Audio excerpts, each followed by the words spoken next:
तो बच्चों दिख रहा है, क्लियर दिख रहा है ना? यस। तो 10.4 की बात कर लेते हैं, तो यहां तक दिख रहा है। यस 10.4 सही दिख रहा है। यस बिल्कुल सही सही सही सही। 10.4.1 आ गए हम लोग।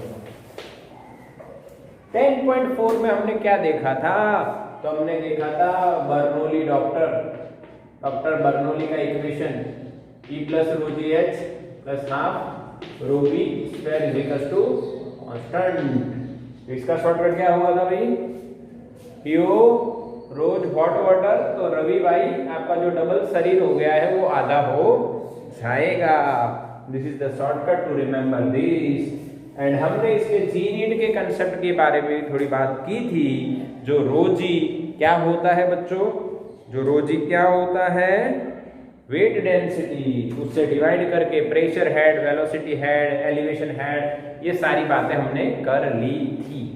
आज हम क्या बात करने वाले हैं? तो अब हम बच्चों स्टार्ट करने वाले हैं इसकी एप्लीकेशंस ऑफ बर्नौलीज इक्वेशन और principle. We can say principle application.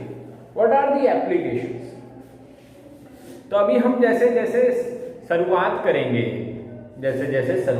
वैसे वैसे नई नई चीजें सीखते जाएंगे। बढ़िया बढ़िया सीखे। क्यों? क्योंकि जो फ्लूइड या लिक्विड का जो फ्लो है उसमें फ्लूइड की बात कर सकते हो। फ्लूइड का जो फ्लो है या लिक्विड का जो फ्लो है वो आप कोई भी बात कर सकते हो, गैस, लिक्विड या फ्लूइड। तो फ्लूइड यानी गैस और लिक्विड दोनों आ गया, तो बात करते हैं फ्लूइड की। यस और नो? तो फ्लूइड का जो फ्लो होता है तब उस फ्लूइड के फ्लो में क्या क्या होता है, तो मैं कुछ ऐसे एग्जांपल्स दूंगा कि आपको फील आएगा, जिससे आप जान पाओगे कि बर्नौलीज इक्वेशन क्या क्या बातें हमें समझा सकता है। तो पहली बात मैं आपको रियलिटी बताता हूं। आपने बचपन में या अभी कभी धुलेटी खेली होगी, होली का त्योहार मनाया होगा। उसमें आपने एक थैली में पानी भर लिया और उसमें मान लो नीचे एक हॉल है, तो हॉल में से क्या आ रहा है? पानी बाहर आएगा। जैसे पानी घटता जाएगा, वेलोसिटी हॉल में से बाहर आते हुए पानी की बढ़ेगी या घटेगी? सोचो, पानी का लेवल घटता जा रहा है, तो पानी जो बाहर आ रहा है छोटे से हॉल में वो कम होगी। Yes, decreases. थंब ऐसे कर दो, इमोजी मत करना, ऐसा थंब करो, ऐसे इंक्रीज, ऐसे डिक्रीज। यस सही है बच्चों। एक और फील आपको देता हूं, रास्ते पे पड़ा होता है कचरा। आगे ना, रास्ते पे कई बार कचरा पड़ा होता है। कोई गाड़ी, कोई ट्रक वहां पे से स्पीड में से जाता है तो कचरा ऊपर उड़ जाता है। आगे ना, ये भी होता है। पर दूसरी उससे बढ़िया बात आपको बताता हूं, जो हम सबने फील की होगी। हम अपनी बातों में मशगूल, व्हाट्सएप, फेसबुक, इंस्टा, और कुछ आता है, फेसबुक, स्नैपचैट, ट्विटर, या फिर मोबाइल, यूट्यूब, कुछ पे भी आप बिजी हो, क्योंकि आजकल उसी पे बिजी हो सकते हो। फ्रेंड से बात तो नहीं कर रहे हो, मान लो फ्रेंड से बात करो, खड़े हो आप और आप रोड पे खड़े हो, हाईवे के पास किनारे पे, ठीक है, और आप ऐसे खड़े हो, बात करो, आपका ध्यान नहीं हो, और अचानक से एक ट्रक हाई स्पीड में आपके पास से निकलता है, तो आपको ऐसा झटका लगा है, जैसे डर लगा है। या आप गाड़ी चला रहे हो धीरे धीरे धीरे और अचानक से पीछे से कोई हाई स्पीड में ट्रक आए तो आपको डर लगा, गए। ऐसा क्यों? ये भी जाने, मैं बातें बता रहा हूं अच्छी अच्छी। पहले वो फ्लूइड निकल रहा है, कितनी स्पीड से निकल रहा है, ये बात जानेंगे। फिर आगे आगे अलग अलग मीटर भी देखेंगे कि वेंचुरी मीटर आएगा। ये सारी एप्लीकेशन से बढ़िया है, बहुत बढ़िया एप्लीकेशन है। तब ये जाके ये टॉपिक फिनिश होगा, सारी एप्लीकेशंस फिनिश होंगी तब। अच्छा, फिर एक और बढ़िया बात इसमें जानेंगे कि हेलीकॉप्टर ऊपर जाता है, वो उड़ता है, उसका रीजन क्या? फैन। बट प्लेन में तो कोई फैन नहीं होते, फिर भी वो उड़ता है, क्यों? उसका भी रीजन जानेंगे। दूसरी बात एक और इसमें जानेंगे, बॉल स्विंग होती है। क्रिकेट में बॉल स्विंग होती है। हाँ, सचिन और विराट तो बहुत बढ़िया खिलाड़ी हैं, धोनी बहुत बढ़िया खिलाड़ी, फिर भी वो कई बार आउट हो जाते हैं क्योंकि वो हवा में स्विंग हो जाती है। पिच होके बाद में, टप्पा पड़ के बाद में स्विंग होती है तो समझ में आ जाता है, बट वो हवा में स्विंग होती है तो वो समझ में आना थोड़ा मुश्किल हो सकता है। तो हवा में बॉल कैसे स्विंग होती है वो भी जाना। ये सारी एप्लीकेशंस एक ही इक्वेशन, एक ही प्रिंसिपल से समझ में आएगी, जिसका नाम क्या है, बर्नौलीज इक्वेशन। चलो तो स्टार्ट करते हैं। पहली बात है, पहली एप्लीकेशन है F1। अकॉर्डिंग टू एनसीईआरटी चलेंगे। F1 हमारी क्या है, वेलोसिटी या स्पीड लिखा है, efflux, speed of efflux, हाँ स्पीड लिखा है, ये स्पीड लिखा है तो स्पीड देख लेते हैं। Speed of E F flux, E flux. What is E flux? हाँ, तो जो लिक्विड हॉल में से बाहर आता है ना, उसको ई फ्लक्स कहा जाता है। क्या कहा जाता है? Efflux. This is the name. Okay, efflux का मतलब क्या है? जो लिक्विड हॉल में से बाहर आ रहा है उसको ई फ्लक्स बोला जाता है। पक्का? Okay okay okay, yes. अब हम एक टैंक लेते हैं, टैंक जिसकी मान लो यहां पे लिक्विड भरा पड़ा है।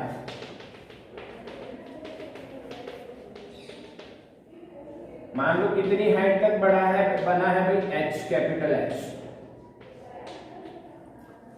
अब यहां पे कुछ भी नहीं है, ढक्कन ढका हुआ है, तो यहां पे मान लो प्रेशर P2 है और ये सिलिंड्रिकल शेप है, तो इसका एरिया कितना है बच्चों? Pressure is P2।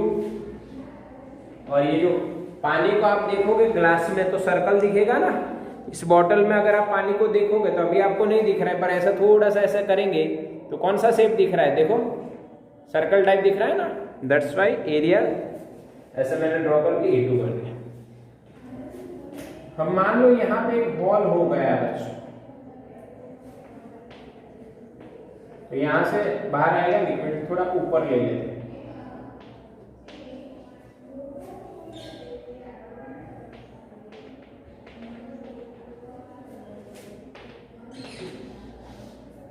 तो यहां से लिक्विड बाहर आ रहा है, यहां पे इसकी वेलोसिटी v1 मान लो, यहां पे वेलोसिटी v2 मान लो, यहां पे जो एरिया है ये A1 मान लो और प्रेशर है P1 मान लो। Yes sir. तो वेलोसिटी ऑफ ई फ्लक्स किसने ये ढूंढा और स्पीड ऑफ ई फ्लक्स ये ढूंढा टॉरिसेली ने। क्या नाम है बच्चों? टॉरिसेली। उन्होंने एक इक्वेशन दिया, उन्होंने ये बताया, ध्यान से समझना, उन्होंने ये बताया कि यहां से जो ई फ्लक्स की स्पीड है वो स्पीड फ्री फॉल होके नीचे आता हुआ कोई ऑब्जेक्ट है उसकी स्पीड के बराबर होता है। यानी फ्री फॉल में क्या होता है, अगर h हाइट से गिर रहा है तो इसकी फाइनल वेलोसिटी फिक्स है under root of 2gh, under root of 2gh। याद है ना चैप्टर नंबर 3 उसमें पढ़े थे, याद है ना बच्चों? Under root 2gh। और टाइम याद है?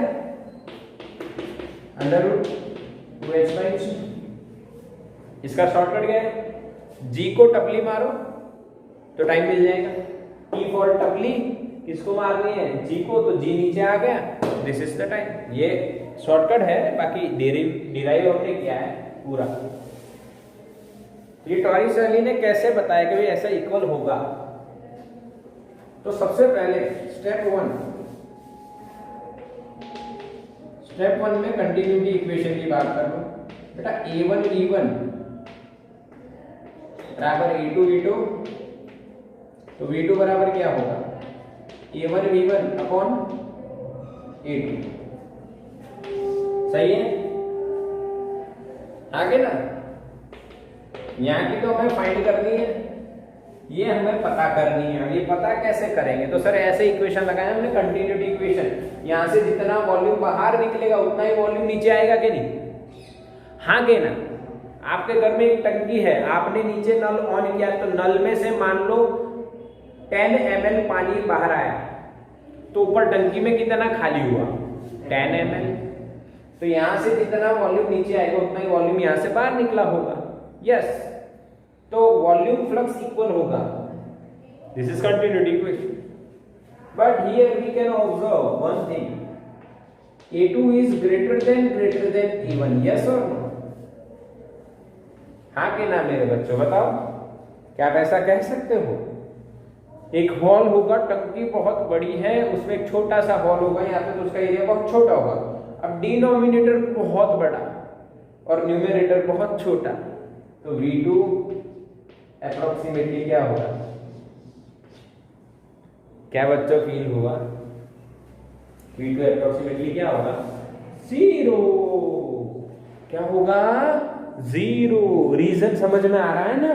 अरे डिनोमिनेटर मान लो ये ऊपर मैंने लिखा 0.2 और नीचे मैंने लिख दिया 1000, तो इसका आंसर क्या आएगा? ऐसा कुछ आएगा? तो ये क्या हुआ? 0 हुआ ना? This is the logic. समझ में आया ना भाई? कि मैंने जो आपको बता रहा हूं वो समझना जरूरी है। ठीक, तो कंटिन्यूटी इक्वेशन से ये काम हमारा खत्म। स्टेप 2, बर्नौली की ओर चलते हैं। ये दोनों भाई है, कंटिन्यूटी और बर्नौली।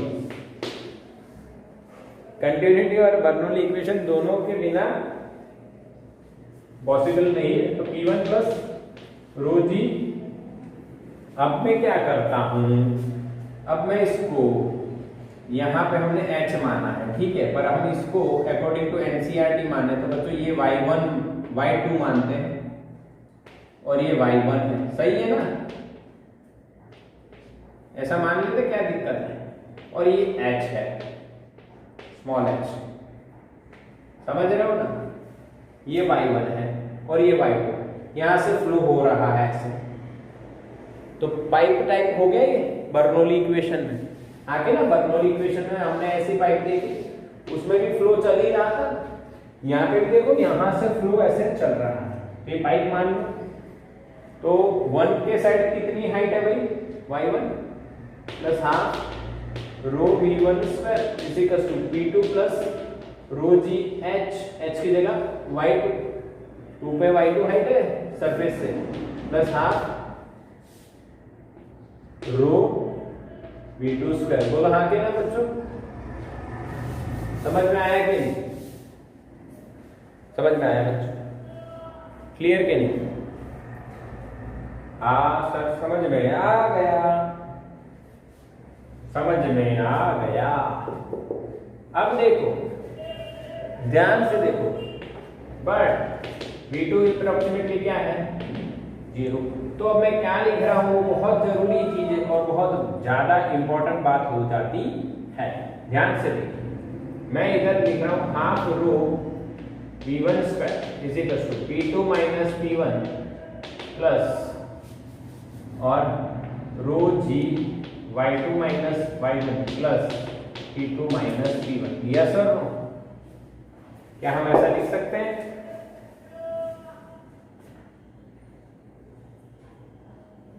लिख सकते हैं ना? देखो ध्यान से, क्या किया सर ने? सर को v1 फाइंड करना है, v2 तो हमने 0 रख दिया, ये गया, तो p2 plus rho g y2 इधर बचा। मैंने इधर से p1 को उठाया तो p2 माइनस p1 हो गया, और रो जी y2 था, मैंने इधर रो जी y1 को भी उधर लेके गया, तो रो जी y2 माइनस y1। पक्का? चलो ठीक, हमें तो v1 फाइंड करना है भाई, तो v1 का स्क्वायर क्या होगा? ये रो नीचे जाएगा, 2 ऊपर जाएगा, यहाँ पे आ जाएगा 2g y2 माइनस y1 यानी h plus p2 minus p1 2 p2 minus p1 upon rho. सही है ना? ये रो नीचे आया, 2 ऊपर गया तो 2 p2 minus p1 upon rho. ये रो नीचे आया तो रो रो कट हो गया, और 2 ऊपर गया तो 2g और y2 माइनस y1 क्या होगा भाई? देखो y2 माइनस y1 क्या होगा h, y2 में से y1 निकालो क्या बचेगा h। यस सर, अरे हाँ के ना,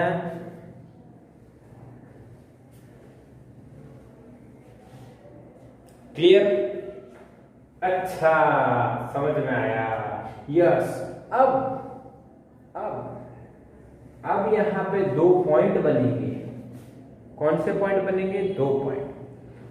अगर P2 P1 से बहुत बड़ा हुआ तो ये टर्म बहुत बड़ी हो जाएगी। Case 1, if P2 is greater than P1 then 2gh approximately 0, so that P1 square is equals to 2P2 minus P1 upon rho, so that P1 is equals to under root of 2P2 minus P1 upon rho। क्या बच्चों समझ में आया? This is the case 1। अगर यहां का pressure बहुत ज्यादा है इसके रिस्पेक्ट में तो ऐसा लिखा जा सकता है। पक्का बच्चों? यस और नो? Yes yes. अच्छा, एक और बात आप नोट कर सकते हो बच्चों, मान लो मेरे बच्चों ये P ले लूं मैं और ये PA ले लूं, तो यहां पे मुझे P माइनस PA करना चाहिए। P समझ रहे हो कि नहीं मेरी बात? समझ रहे हो कि नहीं मेरी बात? चलेगा, इसमें क्या है, P2 माइनस P1 भी चलेगा, पर ये मैंने PA क्यों लिया? क्योंकि जो हॉल होगा उसके बाहर क्या होगा? एटमॉस्फेयर ही होगा ना, तो इसीलिए प्रेशर कौन सा होगा? Atmospheric pressure. पक्का ना? यस। तो यहां पे P2 लेने के बजाय मैंने P ले लिया, कोई दिक्कत नहीं। बोलो समझ में आया बच्चों? ये इतना इंपॉर्टेंट केस नहीं है, पर हालांकि आपको पता होना चाहिए। क्लियर? हाँ, यस और नो? यस। अब ये आया कहां से, ये भी आपको याद रखने का तरीका बता देता हूं बेटा। हाफ रो वी स्क्वायर आपने याद रखा था और वो प्रेशर डिफरेंस के बराबर होगा। यस और नो? जो प्रेशर डिफरेंस है वो हाफ रो वी के स्क्वायर के बराबर होगा, यही मानना है हमने। जो देखो h को हमने अप्रोक्सीमेटली 0 ले लिया, तो इस टर्म में से h वाली बात तो निकल गई, ये भी निकल जाए, तो बचा क्या? P2 minus P1 is equal to half rho v square. इस तरह से जल्दी से याद रह जाएगा, लिख लेना ये ध्यान से लिख लेना कि भाई सर ने एक तरीका बताया कि हमने approximately with respect to this difference, pressure difference 2gh बहुत छोटा हो जाएगा तो इसको 0 कर दिया। डन ना? स्पेशल केस है बेटा, घबराना नहीं है। केस 2, अगर tank open tank is open, हो सकता है सर टंकी ऊपर से खुली हो, आगे ना, तो जो P2 है वो क्या PA हो जाएगा? अरे वाह सर, ये इक्वेशन 1, P और P2 जो है वो PA हो जाएगा। Put in equation number 1, then equation number ये रहा, तो V1 का स्क्वायर क्या आएगा? 2gh, तो V1 क्या बन जाएगा? Under root 2gh। क्या बच्चों समझ में आया? ये इक्वेशन नंबर 2 और ये इक्वेशन नंबर 3, बोलो समझ में आया कि नहीं? V1 is equal to under root 2gh। ये कैसे है भाई? ये दोनों इक्वल हो गए। क्यों इक्वल हो गए? टंकी ओपन हो गई, तो यहाँ पे जैसे एटमॉस्फेयर है यहाँ पे भी एटमॉस्फेयर आ गया, तो P2 भी और P1 दोनों PA हो गए, तो PA माइनस 0, यहाँ पे सब्ट्रैक्शन 0, ये 0 का आंसर क्या है? यही है टॉरिसेलिस लॉ। इसे क्या बोलेंगे? टॉरिसेलिस लॉ। क्या है टॉरिसेलिस लॉ? समझो, एक टंकी है बच्चों खुली, उसमें h डेप्थ पे एक हॉल है और वहां से जो लिक्विड बाहर आ रहा है उसकी वेलोसिटी उतनी ही हाइट से फ्री फॉल होके कोई ऑब्जेक्ट नीचे कोलाइड होता है तो उसकी वेलोसिटी क्या होगी √2gh, तो इसकी वेलोसिटी भी क्या होगी √2gh। This is called Torricelli's law. क्या बच्चों समझ में आया? This is called Torricelli's law. अब इतनी कहानी जो मैंने आपको बताई वो मुझे आपको बतानी पड़ी क्योंकि ये हमें लाना था। What is Torricelli's law? What is Torricelli's law?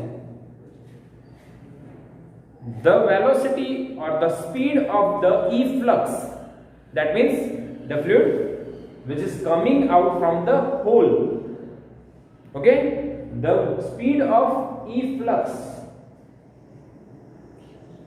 okay, is equal to the final velocity of the object which is falling from the same height। समझ में आया? यहां पे जो डेप्थ से हॉल में से पानी निकल रहा है उसकी वेलोसिटी और उसकी स्पीड कितनी होगी? उतनी ही हाइट से फ्री फॉल होते हुए ऑब्जेक्ट की फाइनल वेलोसिटी के बराबर होती है। This is called Torricelli's law. समझ में आया बच्चों? हाँ के ना? Yes sir. अच्छा, अब भाई हमने ऐसा भी कहा था अगर ये पानी की जो बॉटल है बच्चों यहाँ पे एक हॉल हो गया है सपोज कर लो और पानी घट रहा है तो ये हॉल में से बाहर आते हुए फ्लूइड या पानी की स्पीड क्या होगी? कम, डिक्रीज होगी। रीजन जैसे ये h कम होगा वैसे √2gh भी कम होगा तो स्पीड भी कम होगा। समझ में आया बच्चों? बिल्कुल सिंपल तरीका है। This is called Torricelli's law.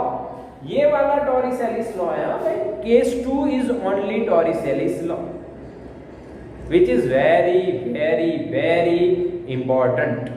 again I am saying that it is very very important क्योंकि ये कई बार पूछा जाता है। आपको इस तरह से इसको समझना रहता है। तो स्क्रीनशॉट ले लो बच्चों, बिल्कुल सिंपल। अच्छा बच्चों स्क्रीनशॉट ले लिया। अब इसमें थोड़ा सा इसको एनालिसिस करते हैं फॉर जेईई एंड नीट। देखो आपको एक मैं बात बता देता हूं, हम लोग कुछ समय में इनके सम्स भी करने वाले हैं। ऐसा नहीं कि अभी हम सम नहीं करेंगे। हम लोग संडे को एक सेशन लेंगे जिसमें मैं अलग अलग टॉपिक पे आपको सम्स करवाने वाला हूं। ठीक है? क्यों सम्स क्यों जरूरी है? क्योंकि सर आप जब कंसेप्ट अप्लाई करोगे ना तब हमें थोड़ा सा बताओ किस तरह से आप अप्लाई करते हो। हाँ, क्वेश्चन देख के आपको सम अप्लाई करने किस तरह से हैं, कंसेप्ट किस तरह से अप्लाई करना है वो आना चाहिए। अभी यानी जैसे हमने ई फ्लक्स पढ़ लिया तो यानी आप सोच रहे हो आपका काम खत्म हो गया, पर जब आप क्वेश्चन लगाने बैठोगे जेईई के नीट के तब आपको थोड़ी सी तकलीफ पड़ेगी। और वो तकलीफ का निवारण है यहाँ पे। देखो कैसे, मैं आपको कुछ कंसेप्ट करवाता हूँ जो आपके लिए जेईई और नीट का जो जरूरी सामान है ना वो तैयार कर रहे हैं।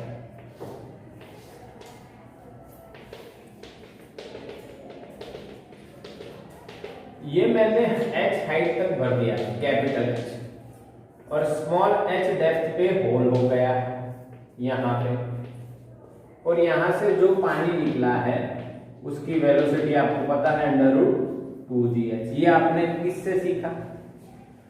टॉरिसेलिस लॉ से।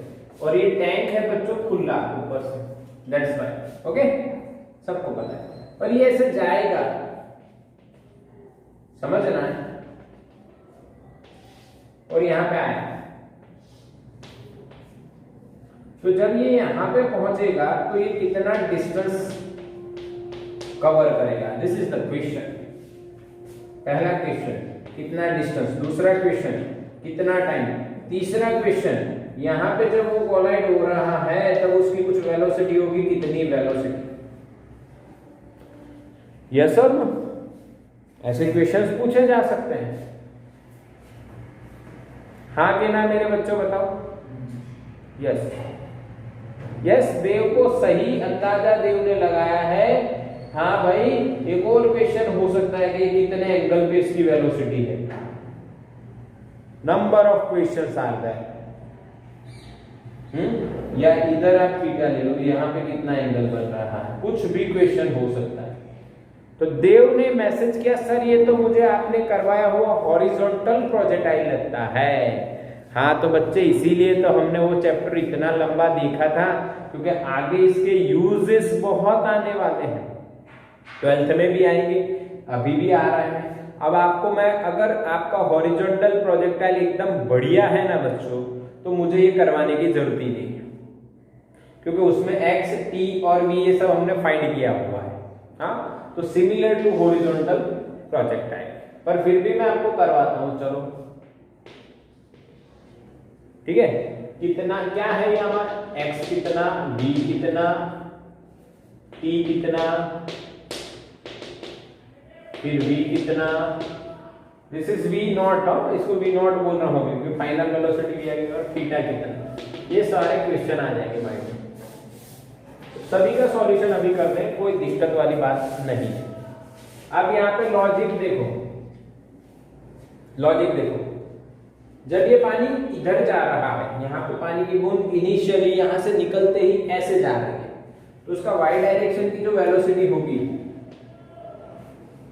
वो कितनी होगी, जी। अगर होती तो वो कहाँ जाता, नीचे जाता ना, या क्रॉस में निकलता, थोड़ा सा, थोड़ी एक्स में, थोड़ी वाई में, थोड़ा क्रॉस जाएगा, पर ऐसा कुछ नहीं हुआ, वो सीधा निकल रहा है।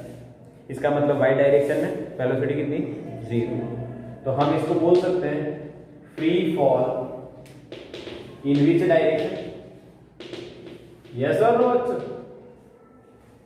अरे हाँ के ना, free fall in y direction. अरे सर ये तो समझ में आ गया।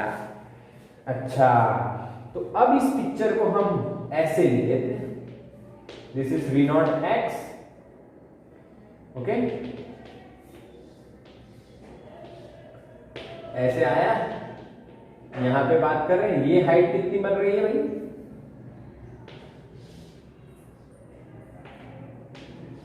ये हाइट बन रही है भाई, देखो h में से स्मॉल h निकाल दो, आगे ना, h में से स्मॉल h निकाल दो बच्चा, और y डायरेक्शन में कितनी वेलोसिटी है, इनिशियली 0, तो y डायरेक्शन में फ्री फॉल हो गया। अरे वाह सर, अगर y डायरेक्शन में फ्री फॉल हो गया, अगर y डायरेक्शन में फ्री फॉल हो गया, तो y डायरेक्शन की जो फाइनल वेलोसिटी होगी v0y, हाँ तो v0y is under root 2g h minus h, yes और नो? अभी बताया था ना फ्री फॉल में फाइनल वेलोसिटी क्या होगी, कैसे निकालेंगे, v square minus v0 square is equal to 2ax, याद आ रहा है कि करवाऊं, मैसेज करो फटाफट। ये इक्वेशन कैसे लाया मैं समझ में आया, एक बार बता देता हूं, नहीं समझ में आता, constant acceleration in y direction, तो क्या लिखोगे आप, v square vy square minus v0y square is equal to 2ay, okay. तो इनिशियल y डायरेक्शन की वेलोसिटी क्या है, सॉरी यहाँ पे vy है, इनिशियल y डायरेक्शन की वेलोसिटी 0 है, तो मैंने 0 रख दिया यहाँ पे, इज इक्वल टू 2, नीचे अगर पॉजिटिव ले रहे हैं तो g इज पॉजिटिव, y क्या है, h माइनस h, कितना डिस्टेंस ट्रैवल कर रहा है y, h माइनस h, तो vy इज इक्वल टू क्या आएगा बच्चों, under root 2g h minus h, yes और नो? अच्छा अब टाइम के लिए क्या करेंगे हम लोग, again constant acceleration, y is equal to v0yt plus half ayt square, यहाँ पे भी ay कर सकते हो, y डायरेक्शन का वेलोसिटी एक्सेलरेशन g है, ठीक है। तो y की जगह मैं क्या लिखूंगा, h माइनस h, ये तो 0, हाँ, plus half g t square, तो बच्चों t क्या आएगा, 2h minus h upon g, क्या याद है आपको ये? Time to reach the ground, कितने समय में वो नीचे पहुंचा, ओके, यस और नो? यस। समझ में आया? बिल्कुल समझ में आया। ये वही है, देखो √2gh, ये कितनी हाइट से निकल रहा है? ये वाली हाइट कितनी है बच्चों? h माइनस h, तो ये √2gh y डायरेक्शन की बात कर रहे हैं। और टाइम कितना लगेगा? g को टपली मार दो, आ गया। बोलो समझ में आया? अच्छा, तीसरी बात क्या होती है इसमें? x, जिसको हम रेंज बोलते हैं बच्चों। रेंज कैसे निकाली थी आपने? x v0x into time. x direction की स्पीड कांस्टेंट है, तो उसमें डिस्टेंस कैसे आएगा? Speed is equal to distance upon time, तो distance is equal to speed into time. Now v0x is fix √2gh, you have to note this, and time is √2h, यानी h minus h upon g. This is the final equation for x. Range कितनी? अच्छा, आ गया समझ में? अब देखो ये v0x ही रहे, vx क्या रहेगा? vx क्या रहेगा? v0x, और ये क्या हो जाएगा? vy is equal to √2gh minus h। तो what is final velocity? x component square plus y component square का रूट। बोलो समझाओगे? चलेगा? आ जाएगा ना? इसका स्क्वायर प्लस इसका स्क्वायर, उसका रूट निकाल लो। This is the v। और what is theta? tan theta is equal to y upon x component of velocity, vy upon vx। ये तो 4th चैप्टर में लिखा था। पक्का क्या नहीं? हाँ, यानी सर आपने डिटेलिंग अच्छे से हमें करवा दी। क्लियर पूरा? समझ में आया कि भाई इसमें अगर एक्स्ट्रा आप थॉट लेना चाहो तो भाई किस तरह से आप इसका एक्स्ट्रा नॉलेज भी ले सकते हो, इसको प्रोसेस में भी ला सकते हो और इसको अच्छे से सॉल्व भी कर सकते हो। हाँ गए ना बच्चों? क्लियर है? तो स्क्रीनशॉट ले लो। क्या बच्चों क्लियर? बिल्कुल यस और नो? हाँ यस, क्लियर हो रहा है। हाँ गए ना? तो आपको ये बात बिल्कुल अपने मन से नहीं, पर मैंने जो आपको समझाई बच्चों उसके हिसाब से आपको क्लियर होनी चाहिए। हाँ, यानी x डायरेक्शन में यहाँ पे भी वेलोसिटी हमारी क्या रहेगी? √2gh। This is efflux velocity और स्पीड, ये वाला। इधर 0, उसको फ्री फॉल मान के ये आ गया, ये आ गया, और x यानी speed in x direction into time. पक्का? अच्छा, क्या हमने फ्री फॉल में मैक्सिमम रेंज की बात की थी बच्चों? स्क्रीनशॉट ले लिया ना? हाँ। अच्छा, क्या हमने x डायरेक्शन में मैक्सिमम रेंज की बात की थी बच्चों? अब देखो इसके इक्वेशन कैसे याद रखने हैं। सर ये बहुत सारे इक्वेशन हो गए, तो याद रखने का तरीका बता देता हूं। देखो ये तो फिक्स है, ई फ्लक्स √2gh। अब यहां से गिरने का जो टाइम आप लिख रहे हो वो टाइम होगा बच्चों गिरने का। कहां से गिर रहा है? कितनी हाइट से? h माइनस h, तो √2h minus h by g। Okay, this is the time for time to reach the ground. इसी तरह से अगर आप रेंज लिख रहे हो x is equal to v0x into time आएगा।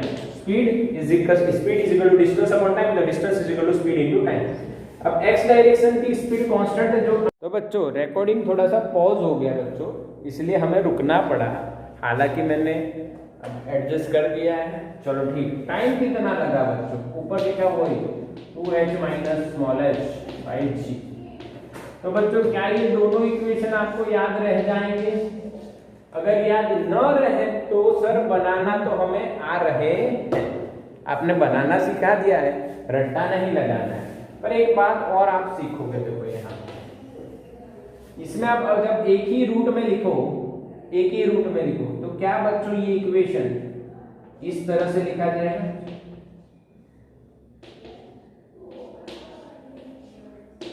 हाँ के